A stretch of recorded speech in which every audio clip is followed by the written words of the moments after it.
come to me over the years, and a lot of times students, especially if you've been playing for a while, and they want to work on having chops, right? They want to work on big drum fill ideas, and that's always cool. I mean, having chops and being able to play a drum solo and be able to play cool drum fills, man, that's just kind of like I don't even say that's the icing on the top. That's kind of like the sprinkles on top of the icing, right?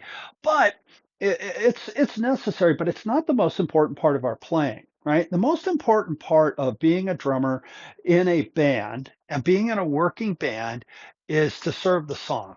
Let's face it, if you're a drummer uh, or you're a professional musician, you're a hired gun, really, you're in the service industry, right? You're serving the artist, you're serving the song. You are trying to help a songwriter convey their thought and put it to music, right? As drummers, it's our job to kind of create the pocket. So I'm watching this video with Simon Phillips a few weeks ago, and he was talking about this very subject. And he was talking, instead of thinking about drum fills or drum licks, he was talking more about transitions. And I thought that was brilliant. Transitioning from the verse to the chorus, from the chorus to the solo, from the solo to the bridge, whatever. Going from point A to point B is usually where you would insert a drum fill or some chops, but it's also the part where you'll speed up or slow down or wreck the song, right? I mean, that's what happens. So I think understanding a transition, I think understanding going from here to here and making it flow so that there's not a hiccup in the music or the song doesn't get funky or the piano player and the bass player don't lose grip of what you're trying to do because the rhythm section holds the band together and then it allows the singer to tell his story and the soloists to do their thing. And if there is an interruption or a ripple effect, if you will, no matter however you want to look at it from point A to point B, well, now guess what? You're not serving the song or you're not serving the song well. So I have a couple of exercises that are just sticking exercises. If you've been playing the drums for a month, you're going to understand these and you will have played these.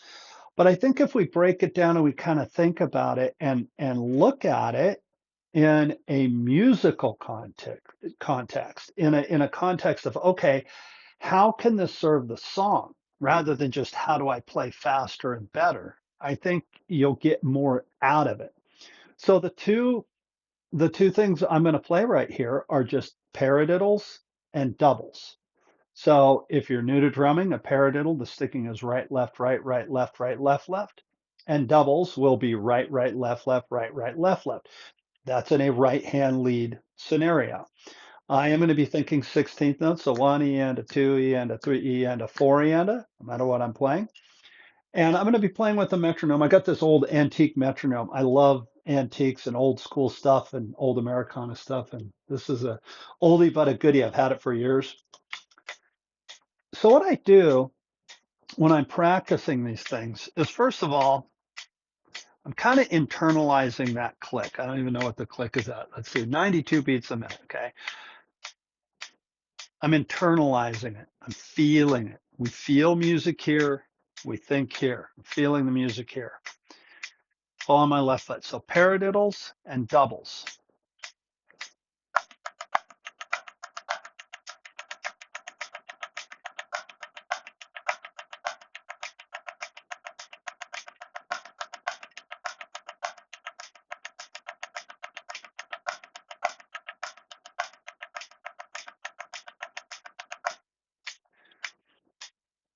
Simple, right? If you've been playing for a while, that's not a hard exercise at all. That's not the point I'm trying to make here. The point that I'm trying to make is that when I go from the paradiddle to the double, how's that transition? Did I speed up? Did I slow down? When I kind of took my accent out, meaning I'm accenting the top of the paradiddle, the one, two, three, four, putting the accent at the top of the paradiddle. When I took that out and then I just went to the doubles, is that smooth? Did I maybe slow down? Maybe did I push? how was that? That transition between those two rudiments, the paradiddle and the double, can I make it smooth? And we can do this with any rudiment, right? We can take any two rudiments and put them together, any two sticking patterns and put them together. But again, I don't think it's the sticking pattern or the complexity thereof. I think it's, can I make the two, whatever it is that you would like to practice, can I put these two things together on a practice pad and make it smooth, right? Can I make it just musical and smooth and not have a hiccup? That's what we want to do as drummers. That's what we want to do within a band context. Make everything smooth so when you're going from point A to point B, you're not tripping up the singer. You're not going too fast. You're not going too slow. You're making sure you're really paying attention to the whole picture, right? Am I playing in such a fashion that the singer is telling their story?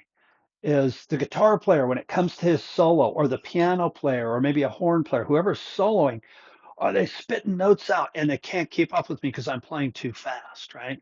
Any of those things, that's what we want to do. We want to lose that in our playing. Remember, as a drummer, it's your job to create the pocket. It's your job to be the ultimate support instrument. I've said that in so many videos and in so many lessons. So practice that. And if you like that exercise, I have that exercise and many more just like that. If you're interested in drum lessons, reach out to me at my website, bartrobley.com. I'm going to put a link to a Gumroad product. Gumroad is a platform where you can sell digital products. I'm going to put a link to that exercise and many more on this one page exercise. $1.50. Go to Gumroad, download this thing. Got some really cool exercises on it, just sticking exercises.